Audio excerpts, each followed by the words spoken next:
ត់ពីលោកកាលៀងស្នេហ៍យូរពេលទើបចាលពីប្រាប់ជីវ៉ាមិននឹកស្មានថា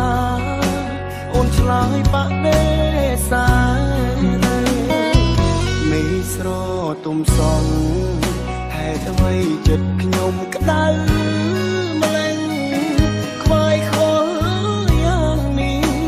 ឬហេតុផលនោះចាញ់ស្នេហ៍ខ្មាំងតែនខ្លួនឯងហើយអូនក៏លែងហ៊ានក្បែរមិត្តភាពព្រោះប្រែហាំងដូចជាអ្នកដតីលោកលួចមើលមុខលួចមានទុកខាងទ្វេដងចង់ហៅសាសងប៉ុន្តែអូនលែងស្ដីអូនស្អប់អូននួនខឹងព្រោះតែបងប្រាប់ស្នេហ៍ស្រីព្រោះក្នុងហឫទ័យស្រីមិនចង់គិតរឿងស្នេហ៍បើសិនជាបានកាត់អាយុបង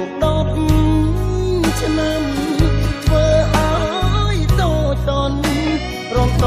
បសាសងវាចាបងនឹងកាត់ទៀមមិនខ្លាចវាសូន្យសោ